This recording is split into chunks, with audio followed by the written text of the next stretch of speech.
This is VOA Africa.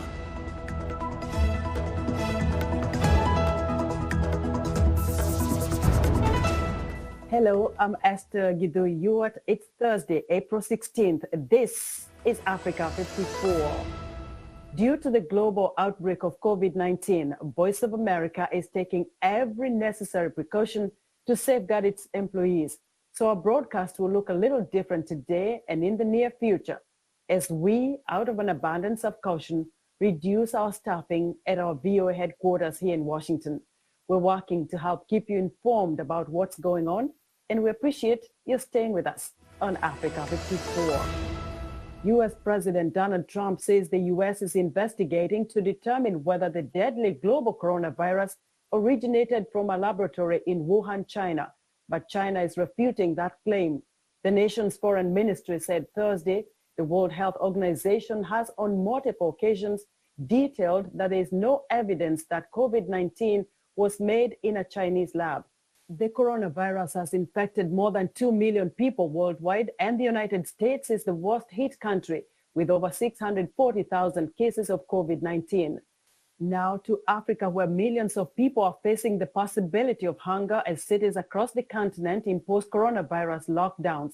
The World Food Programme says at least 20% of Africa's 1.2 billion people are undernourished, and the combination of widespread poverty, reliance on imported food, and price spikes due to the COVID-19 pandemic may prove to be deadly if African governments don't move swiftly to supply food aid to its citizens. Under the new restrictions, millions of residents in Nigeria, Kenya, and South Africa who once lived on daily wages are now running out of food. More than a decade of Boko Haram militant attacks have displaced over 2 million Nigerians in the north, with hundreds of thousands living in internally displaced people's camps. Medical experts worry the camps lack the spacing and sanitary conditions to prevent an outbreak of coronavirus, which has so far infected more than 370 people in Nigeria. Ifiok Etang reports from Jos, Nigeria. 16-year-old Samuel Adamu holds a weekly Bible study class at the House of Recap, an orphanage for displaced children.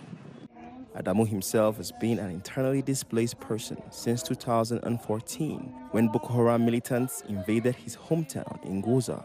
I have lost many things. They have killed my loved ones and many other people that I know. The conflict in Nigeria's northeast forced more than 2 million people to flee their homes, and 850,000 live in IDP camps. Doctors say the crowded camps are high risk for infections like coronavirus and the disease it causes, COVID-19. Conditions such as cholera, conditions like tuberculosis, pneumonia.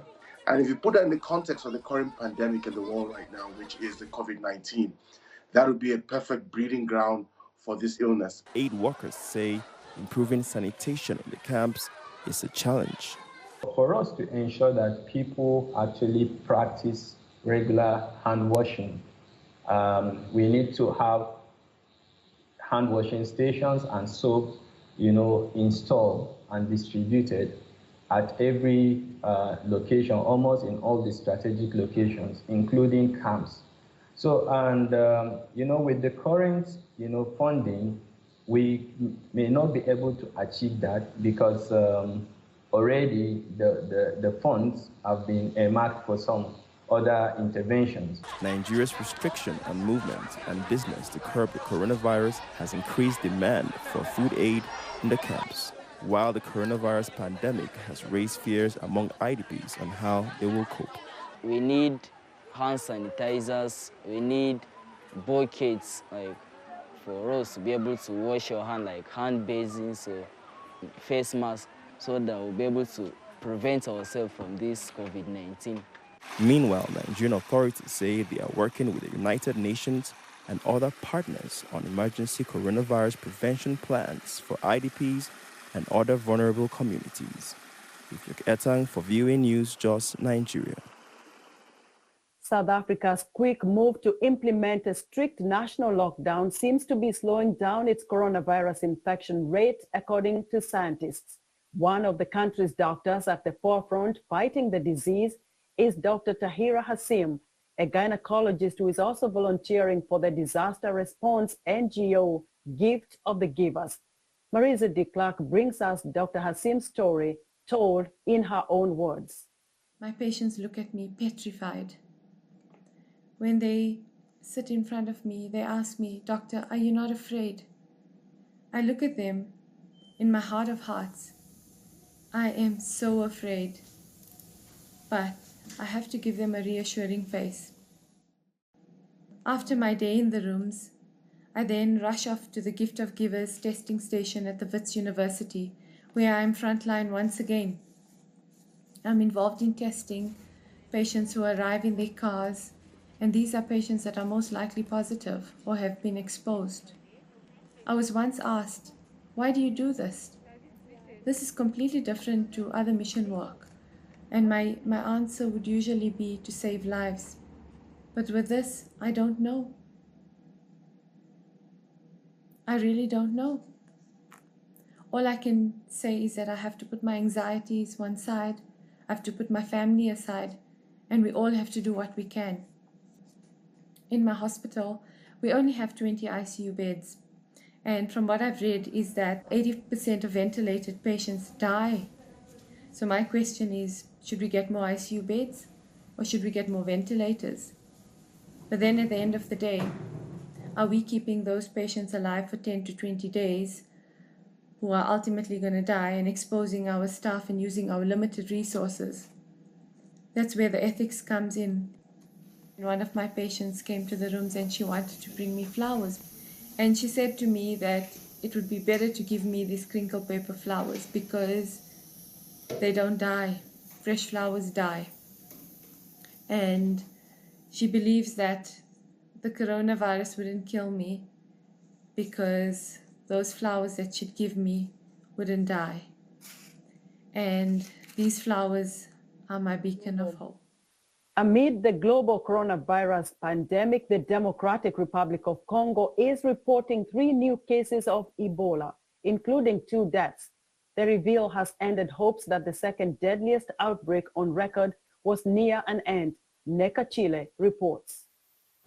Democratic Republic of Congo thought it would be celebrating the end of its second deadliest Ebola outbreak in history at the weekend. Instead, it marked the deaths of 2 new patients, raising fears of a re-emerging epidemic, just as the country's overstretched health services were hoping to focus on containing the spread of the new coronavirus.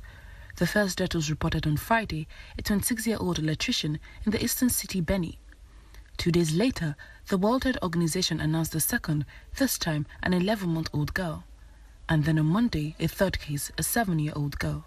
WHO said she started showing symptoms on April 11, meaning she has a good chance at survival. All 3 had visited the same health center in Beni, WHO said. The Ebola epidemic has killed more than 2,000 people since August 2018. The World Health Organization recommends waiting for 2 days after the last patient had been confirmed cured of Ebola before an outbreak can be declared over. That was due to be April 12 until the new cases emerged. Beni Dr. Lusungu Mutuza says it's a psychological blow. Our job is to do our best to give healthcare services to the population, and in terms of moral support, it can be very discouraging since we worked for 1.5 years, 2 years on this epidemic and started to breathe easily. Then, suddenly, we're set to start from zero again. There have been more than 200 cases of the new coronavirus in Congo and at least 20 deaths. And Mutuza says the potential re-emergence of Ebola means they are fighting on 2 fronts. Another challenge when tackling Ebola has been insecurity and public mistrust.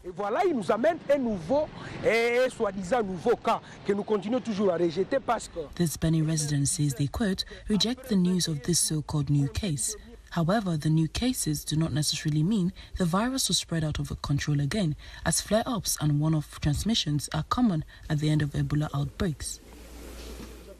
That was Neka Chile of Reuters reporting. Italy has been one of the countries most affected by the COVID-19 pandemic. In a desperate situation, many Italians are stepping up to help others in their communities. VOA's Jacopo Luzzi talked with some Italians about making a difference. Italy is one of the European hotspots of the coronavirus outbreak. with more than 150,000 cases. The situation forced the entire nation to stay home in an effort to contain the pandemic. But the crisis has also given rise to a sense of solidarity and common purpose throughout Italy, like a Grosseto's upholsterer who began to manufacture free masks, and the player for the Italian national rugby team, Maxime Banda, who stopped training to help the Yellow Cross of his city, Parma, transfer coronavirus patients from one hospital to another. I was raised learning that life is a race for everyone, and therefore you should always try to help others when you can, when you have the chance, the strength. It was something that came quite naturally. Amid the tragedy, the coronavirus has also brought out the best in people.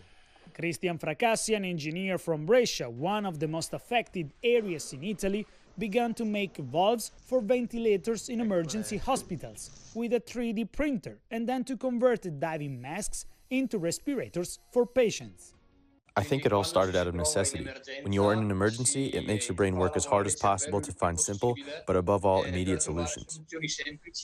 Christian is tired, has lost weight, and celebrated his birthday in a hospital. He says he can never turn off his mobile phone knowing that somewhere someone is dying. I received a message from a Brazilian doctor saying, "Hundreds of people are breathing thanks to you. These things tear apart your heart because they are too beautiful." In central Italy, a celebration took place when a gynecologist delivered a baby born without the coronavirus, even though the infant's mother was infected with it. In Naples, strangers offered free food in a basket for those in need. And in Milan, neighbors came together to help a boy with celiac disease who had run out of food. It's about sharing a very difficult situation. It's about sharing the pain. It's about getting out of it all together, because there's a bit of humanity left. In the end of the day, we're human beings. Stefano Vermiglio also says while COVID-19 has left destruction, he also unveiled the good in people throughout the country and the realization that only together they can move forward. Jacopo Luzzi, VOA News, Washington. At a time when human contact is considered a health hazard, robots may be more useful than ever. From helping with shopping to keeping healthcare workers safe, the COVID-19 pandemic could be the moment for robots to shine. VOA's Steve Baragona explains. Starship Technologies' delivery robots attract the paparazzi everywhere they go. Smile, girls. These local celebrities are delivering for Broad Branch Market in Washington, D.C. Oh my gosh, look. Tracy Stannard is the owner. This is what they do. They just send me this. Like, I don't have enough video of the robots. But everybody loves them. Look how cute they are. The market does not normally deliver, but in March, the city issued orders for social distancing to tamp down the spread of the coronavirus. It was getting a little too risky to have so many people in the market because we would get super busy. We wanted to keep people outside, and then the bots seemed like a great option. The robots can carry about 9 kilograms and deliver to about a 5-kilometer radius. Other companies, including KiwiBot, Postmates, and of course Amazon, are also doing robot deliveries. But the industry has struggled to make money. Robotics companies in general are having a hard time, according to the trade group Silicon Valley Robotics Managing Director, Andra Kay. I'm seeing robotics companies shut down, even in the last month, but particularly in the last year because they were too early for the market. Where robots are really stepping up is doing dirty and dangerous jobs, according to the Association for Advancing Automation, a trade group. Jeff Bernstein is president. Disinfectant robots, for instance. If you right now are in a hospital or an office or a warehouse, you probably would like to have a robot do the disinfecting so that people don't have to go in there and do that. Makes it safe before the people come into work. Robots are zapping germs in a Belgian hospital and spraying disinfectant in the Hong Kong subway. They're delivering food and medicine in hospitals in India and Thailand so that health workers can keep their distance. And maybe those are the best places for robots right now. Managing deliveries in the outside world is hard and full of pitfalls. Sidewalks are tricky, but people are trickier. It says right on it, open here. Okay, now how to do that. Uh-oh. It'll be easier for the next generation. Theirs and ours. Moving! Follow that robot! Steve Baragona, VOA News, Washington. We're excited to hear what you think about Africa 54 and the stories we cover. Join the discussion on Facebook The address is Africa54. We're also streaming our broadcast live on Facebook. Please watch and share our show with your friends. Also check out our headlines 24/7 on voaafrica.com. Still to come, American Fulbright scholars teaching abroad face tough decisions in the advent of coronavirus pandemic. We'll be right back.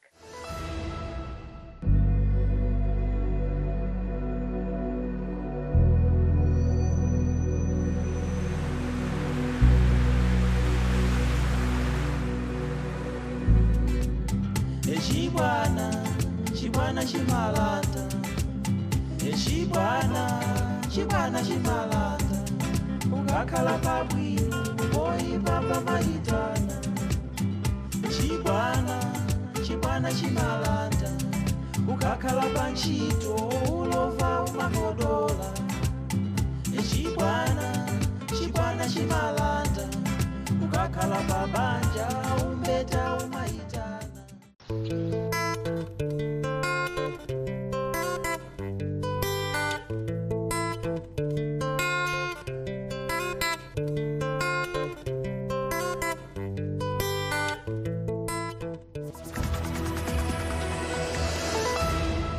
Welcome back to Africa 54. Across the United States, many schools are closed amid the coronavirus outbreak, with some starting online classes to keep students learning. VOA Sakib Al-Islam met a family in the state of Maryland trying to acclimate to the new routine as schools there remain closed at least until April the 24th. Katrina Shapke does not mind her new routine as she starts taking her mathematics classes online for the first time. Personally, I enjoy not needing to leave the comforts of my home, and also I enjoy having less work than usual. But for Katrina's younger sister, third grader Eva, online learning is not ideal. And welcome to Grade 3, Module 5, Lesson 2. I guess I'm getting a lot of cabin fever. I miss meeting my teacher, my friends. I also miss going to school. Katrina, Eva, snack time. Their mother, Alina, who is a Maryland teacher, says the transition was not difficult, but the challenges are more technical. Sometimes they have to be set up at the same time as I am teaching my online lessons. So that presents a difficulty. I have to stop my class and take a break in order to set up both kids for online sessions. In the eastern U.S. state of Maryland, it took many school systems at least few weeks to create an online platform for students and teachers to continue the educational process. There's a huge learning curve for all of our teachers, as well as our students, to become accustomed to this technology and to try to replicate the good instruction that we had when we were in the schools. But now we have to do this from our homes. Look how cute the turtle is. While Katrina and Eva are getting used to online learning, they have a message for all the students confined to their homes. Just stay indoors. It's not that hard. I'm pretty sure at least half of you already. He wish he could do that, so wish granted.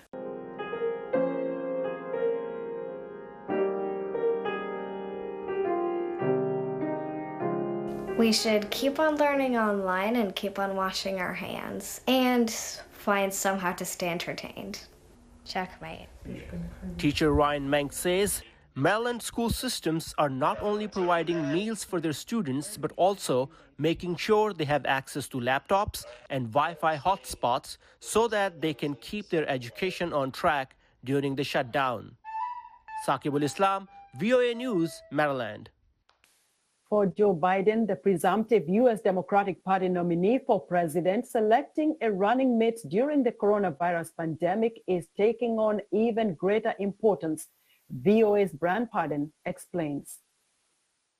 Former President Barack Obama praised his former Vice President Joe Biden's experience and empathy Tuesday when he endorsed the presumptive Democratic Party presidential nominee. Choosing Joe to be my vice president was one of the best decisions I ever made, and he became a close friend. With the deadly coronavirus outbreak causing a widespread economic shutdown in the U.S., Biden may have to pick as his running mate an experienced leader handling a crisis, say some analysts. He really has to think about policy going forward. This is going to be a major campaign issue, so maybe someone who has experience dealing with crises, either at the national or state level.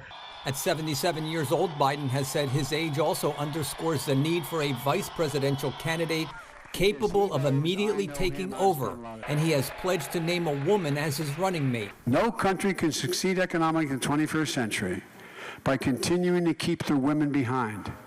It's half the brain power, half the capacity. Top contenders reportedly include former Democratic nomination rivals, California Senator Kamala Harris, Minnesota Senator Amy Klobuchar, and Massachusetts Senator Elizabeth Warren. However, Warren's advocacy for free health care and free college tuition clash with Biden's centrist views. And Harris, being a woman of color, could help Biden with a key voting bloc, African-American voters. Some in the African-American community are also strongly advocating that former Georgia state legislator Stacey Abrams, who lost a close race for governor in 2018, may have less experience but can help increase voter turnout. Stacey's strengths offset and balance out Biden's weaknesses. Her ability to inspire and galvanize the particular constituencies where he is weakest, and her unparalleled, frankly, track record of increasing African-American voter turnout. Also at the state level, Michigan Governor Gretchen Whitmer has raised her profile in recent days, fighting the coronavirus threat in a key Midwestern state Democrats need to win. Another possibility is New Mexico Governor Michelle Lujan Grisham, who could help Biden with the Latino community. Biden's decision will likely come down to picking a vice presidential running mate who will be seen as ready to govern, but who will also excite the Democratic Party's base. Brian Padden, VOA News, Washington. The prestigious Fulbright program, which sponsors recent graduates and some professors to teach English or conduct research overseas from 1 to 9 months, was brought to an abrupt halt because of the coronavirus pandemic. Many of the Fulbright scholars were left with a choice of either returning to the United States or stay in their countries without the program's support. Isha Sarai reports. Some participants of the Fulbright program, a prestigious international program coordinated by the U.S. State Department, had completed only weeks of their stint before being told it was ending because of the COVID pandemic. I have 4 brothers. My mom downsized because we all are old and moved out.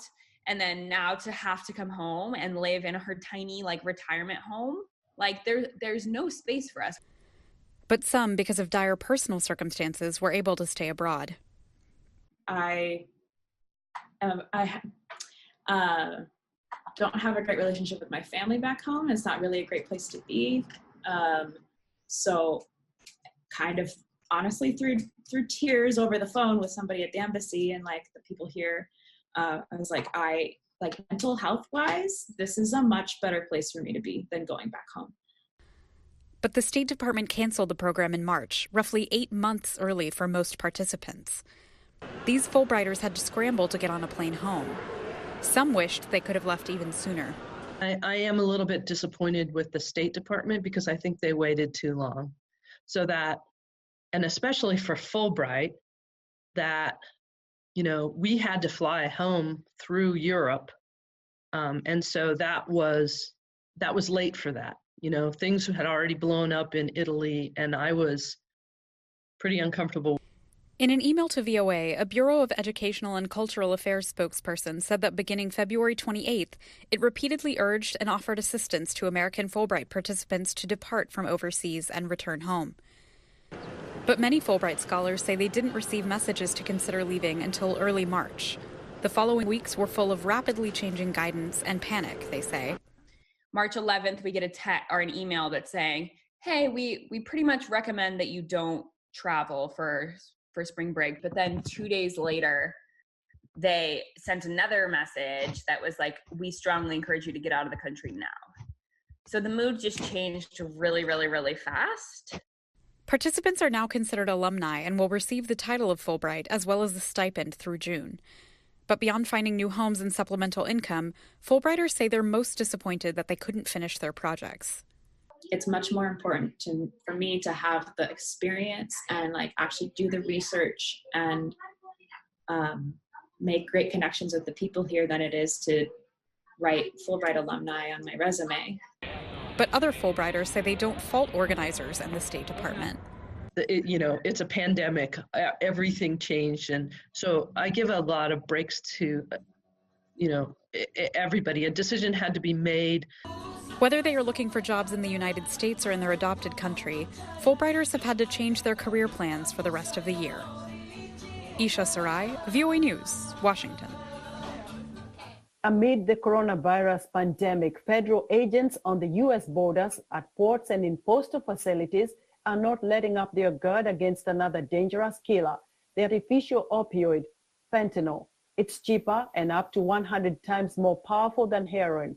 As VOA's White House Bureau Chief Steve Harman reports, man's best friend is about to get some reinforcements in the war on drugs. The nose knows. Reward. Meet Nemo, a 2.5-year-old, 30-kilo German Shepherd. At this Customs and Border Protection training facility, agents and dogs work together, the canines leading with their noses, which are many times more sensitive than ours. And sniffing out fentanyl, the most dangerous illegal drug in America, is nothing especially difficult for them. Adrian Guerrero, who oversees the training here, says what the canines can do on the job never ceases to amaze him. Placed in the correct position and environment, the dog's capabilities are limitless. But what if there was a technology that could accurately and constantly detect the thousands of kilograms of fentanyl coming from China and Mexico? The White House Office of National Drug Control Policy decided to hold a contest with a $500,000 grand prize to find that out. The winner was Integrated Defense and Security Solutions near Boston. Its 3D X-ray computed tomography scanner, called the Detect 1000, is already used for detecting explosives, says CEO Jeffrey Hamill. We have artificial intelligence algorithms that does this in airports, and we can train those algorithms on fentanyl and other narcotics, the same way we train the algorithms for explosives. The Detect 1000 can work around the clock, doesn't need bathroom or meal breaks or sleep. The dog might be having a bad day, just like an airport agent might have a bad day. So with a machine, and a machine trained on looking at specific properties of the narcotics or drugs, it'll give you the same answer every time. The dogs of CBP will not be out of a job anytime soon, even if technology for detecting fentanyl is widely deployed. They will still be working to sniff out other illicit drugs and the people smuggling those narcotics. Steve Herman, VOA News, Front Royal, Virginia. And that's our show for today. Be sure to watch Africa 54 on our website at voaafrica.com. From all of us here in Washington, thanks for watching.